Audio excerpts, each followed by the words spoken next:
In September 1941, inside the dim, reinforced concrete walls of the Wolf's Lair in East Prussia, Adolf Hitler sat surrounded by maps, reports, and the constant low murmur of military aides moving from office to office.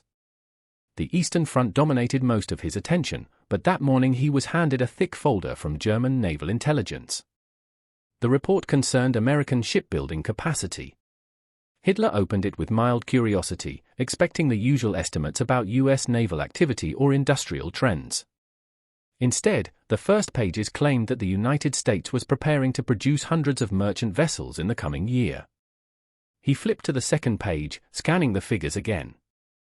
His expression hardened immediately. American exaggerations, he muttered. Propaganda designed to mislead. He tossed the report across the desk, the pages scattering. The aide who had delivered the file hesitated. He explained that the information came from multiple sources, intercepted communication, diplomatic observers, and aerial reconnaissance. American shipyards on both coasts were expanding rapidly, constructing new slips, installing huge cranes, and hiring tens of thousands of workers. Hitler waved him away with irritation. He had seen industrial production during the First World War. He had personally overseen Germany's rearmament, transforming a restrained economy into a war-focused machine. He believed he understood the limits of manufacturing better than any analyst or foreign observer. The Americans, he insisted, were bluffing. Their numbers existed on paper, not in reality. The United States was a nation of boastful businessmen, not disciplined craftsmen. But unknown to Hitler, that same month, far from East Prussia, something was happening in Portland, Oregon, and in Baltimore, Maryland, something that would eventually shatter every assumption German leaders held about industrial capacity.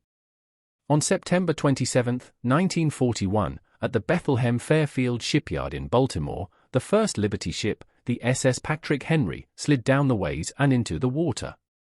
At 441 feet long and able to carry 10,000 deadweight tons of cargo, she was not beautiful. Her welded hull lacked the elegant curves of traditional ocean liners. Her profile looked blocky, functional, and stripped of all ornament. She had been adapted from a British steamer design. She was built for one purpose: carry cargo across the Atlantic, survive U-boat-infested waters, and do it repeatedly.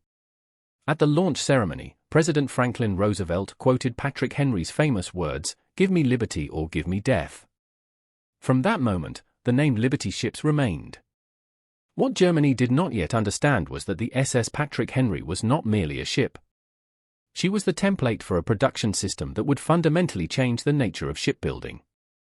She represented an approach that German naval intelligence had no framework to interpret: assembly line manufacturing on a maritime scale.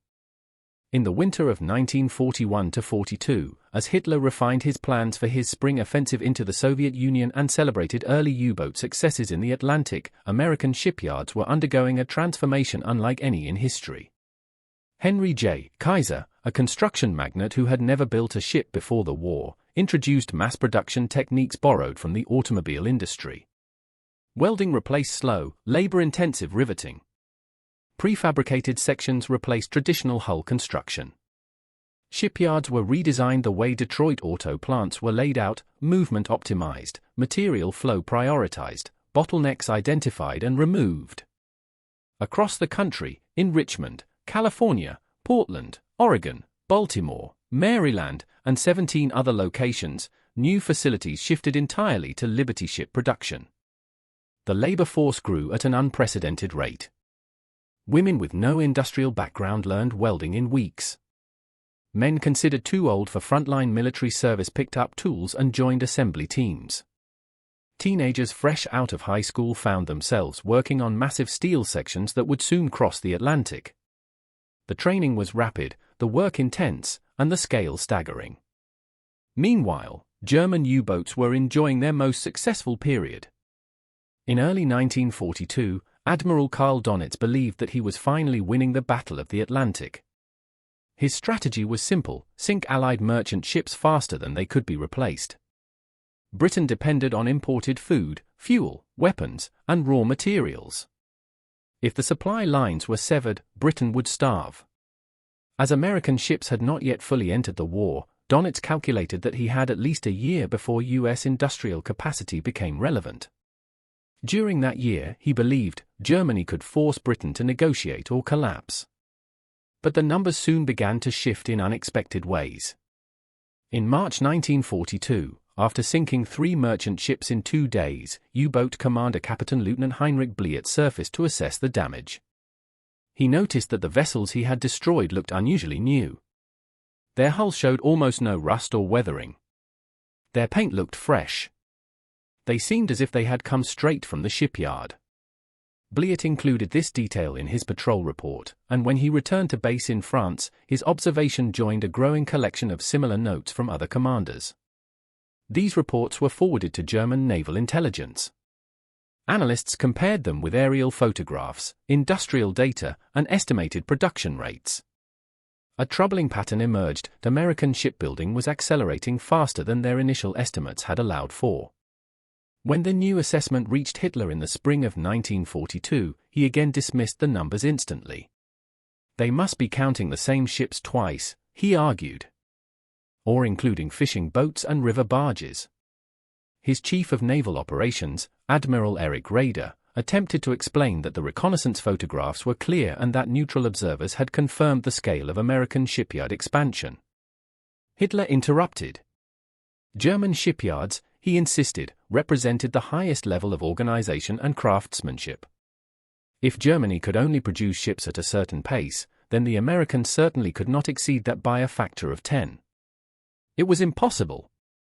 Unable to change his mind, the naval staff developed a strange system. Reports were submitted with 2 sets of numbers, the verified figures and the adjusted figures, those Hitler was willing to accept.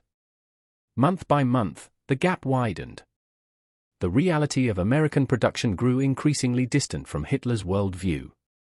Meanwhile, on the American West Coast, the work continued day and night. A young woman welder, later celebrated only as a Wendy the Welder, worked 12-hour shifts assembling hull plates in Richmond, California. She had learned to weld only 6 weeks earlier. Each day, she contributed to one of dozens of prefabricated sections that would soon be lifted into place by towering cranes. Engines arrived from factories across the country. Plumbing systems, electrical wiring, and cargo equipment were all produced in geographically distant plants, then shipped in by rail. The hulls grew visibly each day. Wendy did not know she was part of an industrial revolution.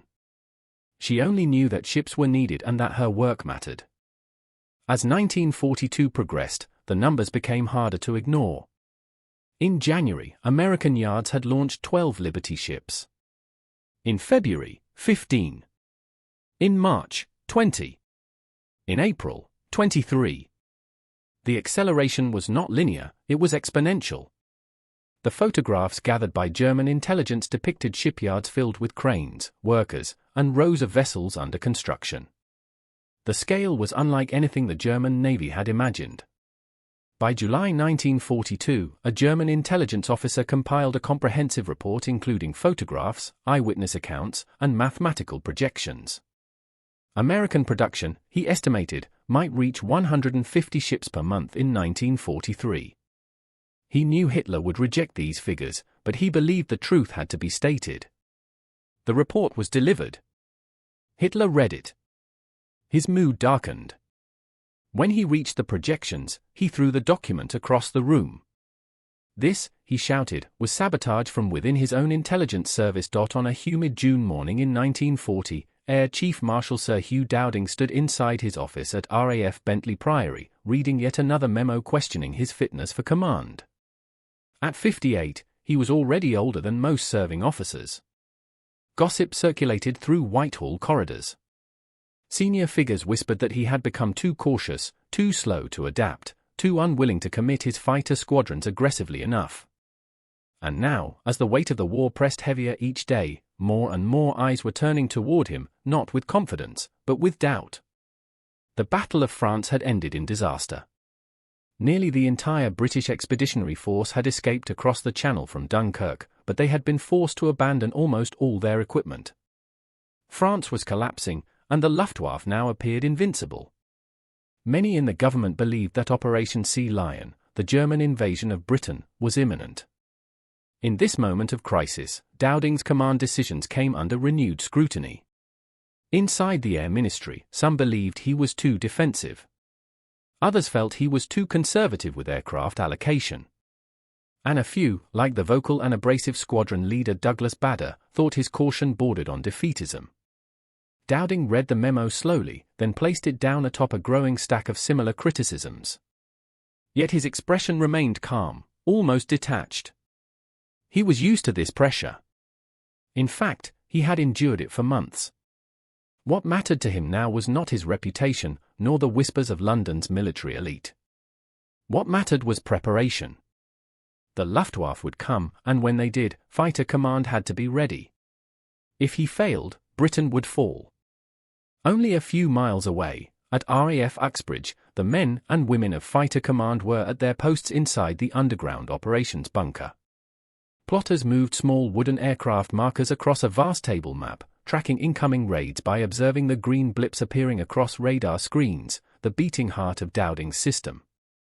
The structure linking radar to observers, controllers, sector stations, and squadrons was his creation. More than any aircraft or weapon, this system would be the decisive British advantage. Yet many in the establishment had opposed its development. Some preferred the glamour of offensive bombing, others mocked Dowding's emphasis on coordination, dispersal, and controlled interception. In their view, fighters should seek the enemy directly through patrols, not wait for radar alerts. But Dowding knew that Britain had fewer pilots and fewer aircraft than Germany. He could not afford waste. He had no intention of sending squadrons blindly into the sky only to burn fuel, lose engines, and return home before ever sighting the enemy. Every scramble had to count. Every interception had to matter. Meanwhile, across the Channel, in occupied France, the Luftwaffe prepared for Adlerangriff, the assault on Britain. German commanders believed victory would be rapid. They had triumphed everywhere else. To them, fighter command was a fragile shield. If they shattered it, the invasion could proceed. But they underestimated something profound: Dowding's understanding of air defense and the network he had built over years of quiet, methodical work. Despite this, criticism inside Britain grew. Senior commanders like Trafford Leigh-Mallory and Sholto Douglas pushed for the big wing concept, large formations of fighters that required more time to assemble but promised heavier striking power. Dowding disagreed. He believed the big wing was too slow, too unwieldy, and too dependent on perfect timing. The big wing supporters called him stubborn. Some accused him of resisting innovation. But Dowding understood the realities of radar-based control better than any of them. He knew that German raids often appeared with little warning and moved quickly. The priority was to intercept, not to show off formations for morale. In July 1940, as the Luftwaffe began probing attacks, political pressure mounted further. Churchill, though impressed by Dowding's earlier strategic foresight, had little patience for cautious commanders. He wanted victory, action, and visible results. Dowding, in contrast, preferred silence and precision. He rarely raised his voice. He avoided public displays of confidence. And he had little natural ability in bureaucratic politics. In committees, his quiet temperament made him seem hesitant, even passive. Rivals used that to their advantage. But the truth was different. Dowding was not indecisive, he was deliberate. He spent countless hours studying reports, sortie data, fuel consumption, pilot fatigue, and industrial output. He knew exactly how many aircraft he could afford to lose in a week, a month, or a single day. When pressured to send more fighters to France during its final collapse, he refused, knowing those aircraft would never return. That decision saved the Corps of Fighter Command. Yet even that earned him enemies. By early August, the real battle had begun. The Luftwaffe targeted shipping, ports, and radar stations. At sector stations across southern England, telephone lines buzzed with frantic activity. Controllers shouted vector headings. Sirens echoed through dispersal huts. Young pilots, some barely out of flight school, sprinted toward their Spitfires and Hurricanes. Engines roared. Dust blew across grass airfields. And Dowding, sitting at his desk, absorbed each report with quiet determination. He knew the next phase would be worse. The Luftwaffe was shifting to attacks on airfields. They were attempting to break Fighter Command's backbone. Dowding ordered dispersal of aircraft, reinforcement of repair crews, and tactical adjustments to preserve combat effectiveness. Meanwhile, Lee-Mallory continued pushing for the big wing. His wing commanders insisted that larger formations would inflict heavier losses on the Luftwaffe. And while Dowding did not forbid its use entirely, he refused to make it the primary tactic. He believed survival of fighter command mattered more than scoring dramatic victories. In late August, the pressure reached its peak. Losses were mounting on both sides. Dowding's pilots were exhausted. Some had flown 5 or 6 sorties in a single day. Others had died after only a few days of combat. Spitfires and Hurricanes were being patched up overnight, pushed back into action sometimes with bullet holes still visible. And through it all, Dowding faced internal criticism that grew louder with every setback. But Dowding remained steady. His defensive strategy, though slow and methodical, was working. Radar allowed efficient interception. Sector control maximized pilot endurance. And Germany was struggling to inflict fatal damage on fighter command. Then came a turning point. The Luftwaffe shifted its focus from airfields to London. The Germans believed bombing the capital would break British morale. But in reality, it relieved enormous pressure from fighter command's frontline bases. Dowding understood immediately that this mistake might change the outcome of the entire campaign.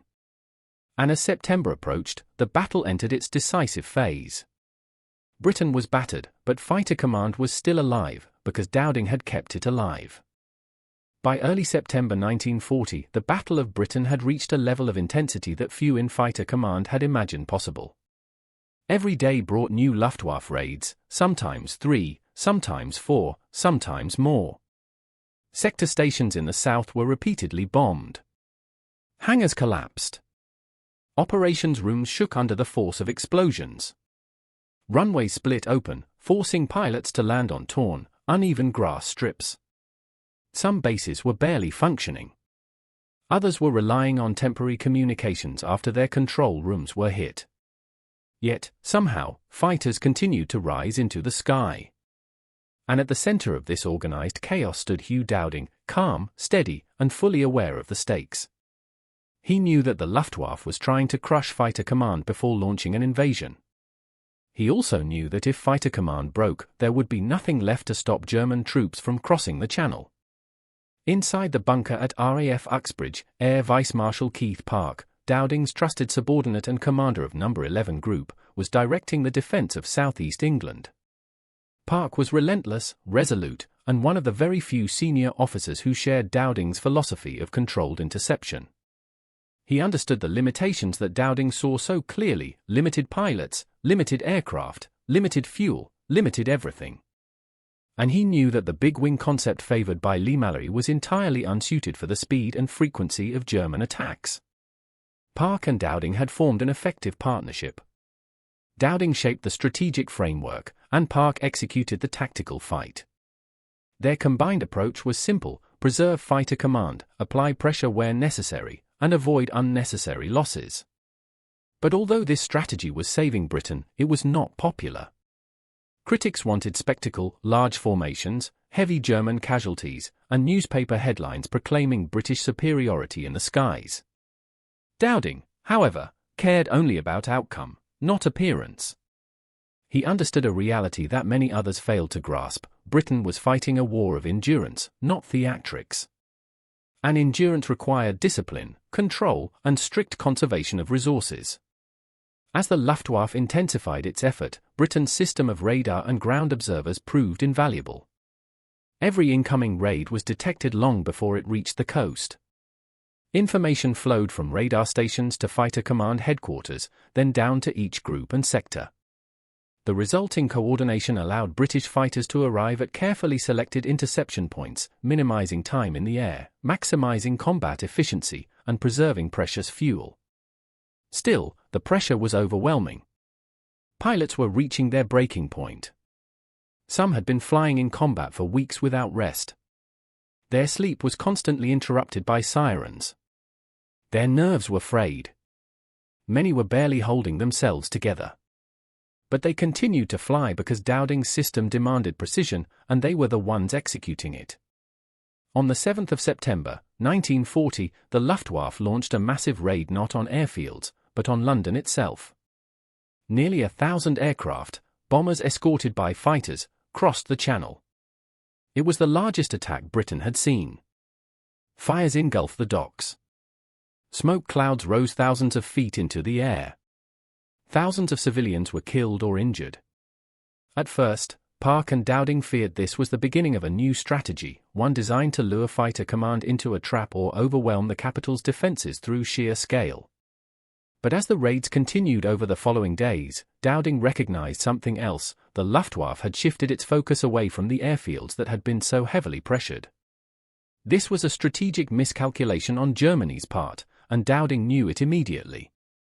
For weeks, fighter command had been stretched to the limit. Airfields were damaged. Maintenance crews were exhausted. Pilots were flying beyond human endurance. Every day felt like a narrow escape. But now, with German raids redirected toward London, Dowding's squadrons gained breathing room. Airfields could be repaired. Fuel and ammunition could be replenished. Aircraft that had been awaiting service could finally be brought back into operation. In the days following the shift to London, something remarkable happened. Fighter command stabilized. Dowding did not say this publicly, he rarely revealed his optimism, but internally, he understood that this was Germany's critical mistake. If the Luftwaffe had continued attacking airfields, the pressure might have eventually broken No. 11 Group. Without No. 11 Group, the rest of fighter command would have collapsed in sequence. But the switch to bombing civilian targets gave Britain time, precious time, and Dowding used it efficiently. Even so, the political battles continued. Leigh-Mallory intensified his criticism. Sholto Douglas questioned Dowding's methods in private meetings. Some claimed he was too defensive, too old, or simply out of touch. Douglas Bader, increasingly popular with the press, publicly championed the big wing strategy and cast doubt on Dowding's caution. Churchill, juggling pressures from all sides, was frustrated that Dowding avoided self-promotion and rarely offered uplifting assurances. Dowding was a poor politician. He did not socialize well. He disliked the performative aspects of leadership. And his calm, almost detached manner could be misinterpreted as weakness or indecision. Even while he protected Britain, he failed to protect himself. Meanwhile, in the air, the battle raged on. On the 15th of September, 1940, the Luftwaffe launched one of its largest daytime attacks. It was meant to break British resistance once and for all. But fighter command was ready. Radar detected the incoming formations early. Park scrambled every available squadron. Hurricanes and Spitfires climbed rapidly, forming interception lines across the southeast. Dowding was present at Uxbridge that day, standing quietly beside Park, observing the plot table as markers moved rapidly across the map. His hands were clasped behind his back. He said little. But inside, he understood what this day meant. If Britain held firm now, the momentum of the battle could shift permanently. The fighting in the skies that afternoon was ferocious. Pilots engaged enemy bombers in swirling dogfights over Kent, Surrey, and the Thames estuary. Civilians on the ground watched as aircraft traced loops and arcs in the sky. Some saw parachutes drifting downward. Others saw burning wreckage falling into fields and rivers. By the end of the day, the Luftwaffe had suffered heavy losses. Their belief in British weakness had been shattered. And for the first time in weeks, fighter command had not merely survived, it had delivered a decisive blow. Dowding knew immediately what this meant: Germany could not achieve air superiority. Without air superiority, an invasion was impossible. And without an invasion, Britain would stand. But even in victory, Dowding's position remained fragile. Inside the Air Ministry, rival factions were preparing the next stage of their campaign, not against Germany, but against Dowding himself. They claimed he had mishandled tactics.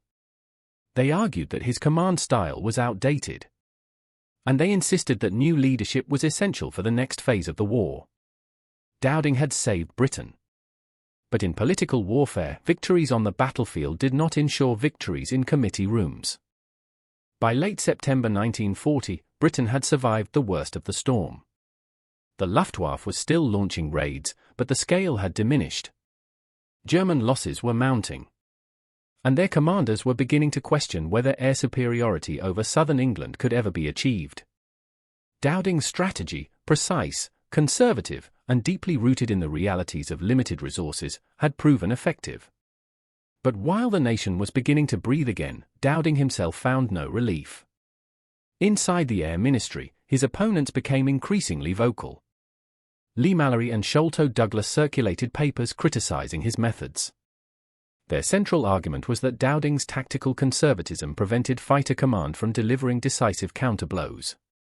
They insisted that large-scale formations, the big wing, should have been used more aggressively and more frequently, even if assembling them required more time and more risk. And although the big wing produced a handful of dramatic engagements, its operational value was inconsistent and often exaggerated. Dowding was aware of these criticisms. He disagreed with them. And he knew that they were rooted not in operational necessity but in ambition. Leigh-Mallory wanted to command fighter command. Douglas had long dreamed of leading an air campaign. Even Bader, with his rising fame, supported those who favored action over caution. But Dowding avoided confrontation. His personality was quiet, introverted, and analytical. He had little appetite for political maneuvering. This lack of political aggression, however, was becoming dangerous. As the battle entered its later stages, Dowding's focus shifted to rebuilding fighter command. The organization had been strained to its limit. Dozens of airfields needed repairs. Hundreds of aircraft were awaiting service. Pilots were exhausted, and replacements were coming from across the Commonwealth, Canada, New Zealand, Australia, South Africa, and several occupied European countries. These men required integration, training, and coordination. The system Dowding built was working, but it needed reinforcement. Meanwhile, the Luftwaffe moved toward prolonged night bombing, the Blitz. German commanders hoped that striking Britain's cities at night would weaken morale and compel the government to negotiate peace. But the Blitz, while devastating to urban centers, placed less strain on fighter command's day operations. Night interception was still in its infancy.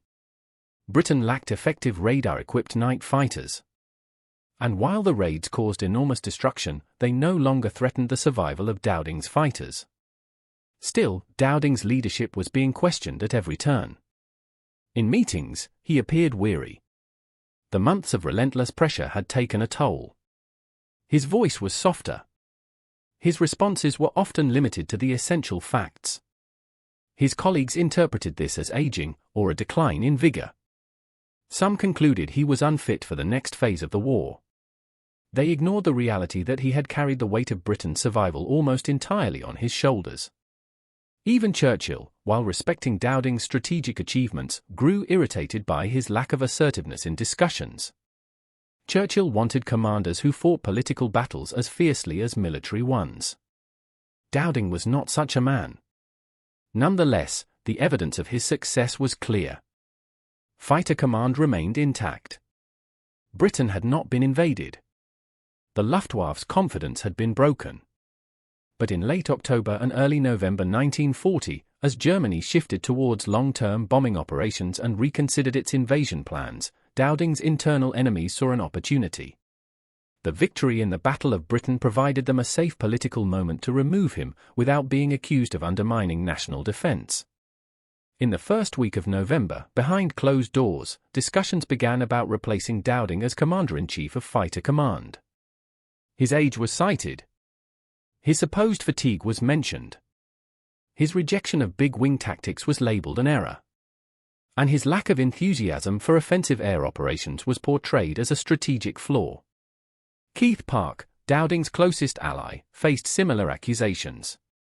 Park's handling of No. 11 Group had been exceptional, precise, aggressive when needed, and unshakably disciplined.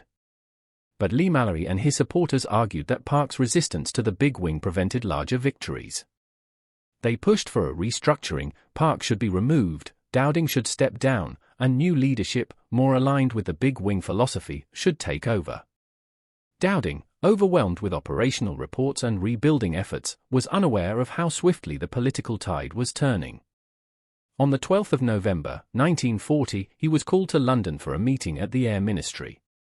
He was formally informed that he would soon be relieved of his command. The decision was presented as a routine transition. His age was again referenced. The argument was framed as necessary modernization. But behind the polite language, the truth was unmistakable. Britain's greatest defensive victory had not protected Hugh Dowding from political rivals. Dowding accepted the decision with his usual calm composure. He did not protest. He did not argue. Perhaps he was exhausted, or perhaps he recognized that the political battle was one he could not win. He asked only that the transition be conducted quietly. And so, just weeks after saving Britain from destruction, he was removed from the command he had built from nothing. Keith Park was dismissed shortly after. Their replacements, Sholto Douglas at Fighter Command and Trafford Leigh-Mallory at No. 11 Group, quickly began reshaping tactics and operational doctrine. The big wing concept, now politically ascendant, gained prominence. But the Luftwaffe, having already shifted strategies, would not test these changes in the same way. The great battle for Britain was already over. Dowding's departure was not announced with ceremony. There were no speeches. No public recognition. He simply left his office at Bentley Priory for the last time, carrying a reputation known to only a few insiders. Most civilians had never heard his name. Newspapers focused on other topics. His strategic achievements were overshadowed by the political machinations of those who envied his position. Yet among the pilots who had served under him, the sentiment was very different. To them, Dowding was not merely a senior officer. He was the reason they had survived. His policies on pilot rotation, his insistence on controlled interception, and his concern for pilot fatigue had preserved their lives. Many pilots believed, correctly, that without Dowding's strategic discipline, losses would have been catastrophically higher. Some wrote letters expressing gratitude. Others visited him privately. A few Luftwaffe prisoners, when interviewed, admitted they were surprised by Britain's defense system, unaware that one quiet, methodical mind had orchestrated it. But the nation, wrapped in a larger war, did not fully recognize Dowding's contribution. His dismissal passed quietly, absorbed into the ongoing struggle against Germany. The tragedy was that the man who protected Britain during its most vulnerable moment was pushed aside just as the threat he had defeated was finally receding. When Hugh Dowding walked out of his office at Bentley Priory for the last time, the war was still raging. Bombs were falling on London. Cities across Britain burned through the winter nights of 1940 and 1941. But the threat of invasion had passed. Operation Sea Lion had been quietly shelled in Berlin. And despite the ruins, despite the casualties, despite the immense cost of survival, one truth was certain: Britain still stood. Fighter Command still existed. And the RAF, though battered, remained an effective defensive force. But the man most responsible for this achievement had been removed almost without acknowledgement. Dowding retreated from the center of power with characteristic silence. He did not write angry letters. He did not challenge the decision. He did not attempt to defend himself in the press or through political allies. He simply accepted the verdict and shifted into other duties, including aviation administration and oversight roles assigned by the Air Ministry. None carried the weight, responsibility, or strategic significance of fighter command. For a man who had built Britain's air defensive system piece by piece over more than a decade, the reassignment felt like a quiet exile. But the story did not end there. Throughout 1941, as the Blitz continued, Britain adapted. Night fighting techniques improved. Radar stations expanded. New aircraft designs entered production. And the system Dowding developed, filter rooms, sector stations, radar integration, centralized command, became the blueprint for all future air defensive networks. Even as he worked outside the spotlight, his system became the foundation for Britain's evolving air strategy. and the advantage his framework provided would prove decisive again during future phases of the war, particularly during the VR-1 and VR-2 campaigns. Still, public recognition remained almost non-existent. The Air Ministry rarely mentioned him. Newspapers focused on pilots, on victories, and on other commanders taking over operational duties. Even many members of Parliament remained unaware of how central Dowding's personal direction had been to Britain's survival. In fact, the first meaningful public acknowledgement of his contribution came not from the government, but from American observers visiting Britain. They were astonished by the sophistication of the Dowding system, astonished that Britain, with so few fighters and so limited an industrial base, had built a defensive network unmatched by any other nation. The Americans studied it carefully. Later, when the United States entered the war, many of their radar-based early warning systems were influenced by what Dowding had designed. Meanwhile, Dowding himself maintained a modest lifestyle. He rarely referenced his past achievements. He responded to inquiries with understatement. And he avoided public debate over the big wing controversy or the political maneuvers that led to his removal. Privately, however, those close to him observed a deep sadness and understanding that history had turned away at the moment he expected acknowledgement, not dismissal. Yet among the pilots, Dowding's name lived on. Veterans of the Battle of Britain remembered how he fought bureaucratic battles to ensure adequate rest, spare aircraft, and rotation schedules. They remembered how he refused to send squadrons to France during its final collapse, saving hundreds of pilots who would later defend Britain. They remembered that he never treated pilots as expendable assets, but as irreplaceable individuals whose survival mattered not only to the war effort but to him personally. For many of these men, Dowding was not only the architect of victory, he was their protector. In late 1942, as the war expanded and Britain joined the offensive phase against Germany, Dowding finally retired from active service. He settled into a quieter life, writing occasionally, reflecting often, and watching from a distance as the world changed. The RAF evolved. New doctrines emerged. Political rivalries faded. But the memory of the Battle of Britain lingered, and gradually, the truth of Dowding's role began to surface. Historians later examining wartime correspondence, operational data, and intelligence assessments discovered that Dowding's defensive strategy had not merely contributed to British survival, it had enabled it entirely. Without radar, without centralized control, without disciplined vectoring, and without strict conservation of pilot strength, fighter command would likely have collapsed under Luftwaffe pressure. Records showed that his decisions during the Battle of France, though heavily criticized at the time, preserved the RAF at the very moment Britain needed it most. Internal memoranda revealed that his opponents had overstated their arguments against him. And operational analyses demonstrated that the big wing, while impressive visually, would have been insufficient to replace the precision-based system Dowding enforced. In other words, history eventually confirmed what pilots had known all along: Dowding was right. Recognition, however, came slowly. It was not until 1947, 7 years after the battle, that Dowding was elevated to a peerage and became Baron Dowding of Bentley Priory. It was a modest honor compared to the scale of his contribution, but for the first time, the government publicly admitted that he had been central to Britain's survival. As the decades passed, documentaries, official histories, and military studies increasingly described him as the architect of the world's first integrated air defense system. Historians compared his command decisions to those of other major wartime leaders and concluded that few had faced a more concentrated period of existential risk with so few resources, and succeeded. Dowding lived to see some of this recognition, but never fully embraced the praise. By nature, he remained humble. He believed that the pilots had won the battle. He believed that the radar inventors, engineers, plotters, and ground crews deserved equal credit. And he maintained his quiet, restrained manner until the end of his life. When he passed away in 1970 at the age of 87, tributes came from around the world. RAF veterans wrote of the man who had saved their lives. Historians wrote of the commander who had saved a nation. And even some who had once criticized him publicly admitted that their earlier assessments had been wrong. Today, Hugh Dowding is remembered not as the quiet officer who was pushed aside, but as one of the most important military leaders in British history.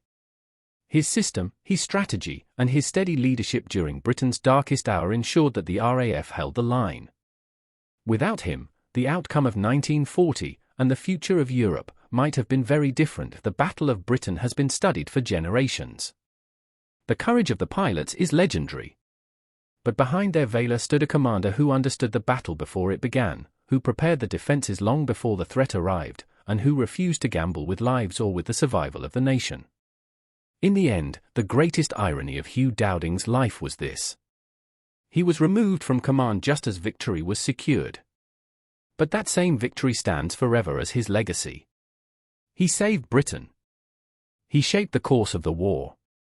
And although politics obscured his contributions for many years, history has corrected the record.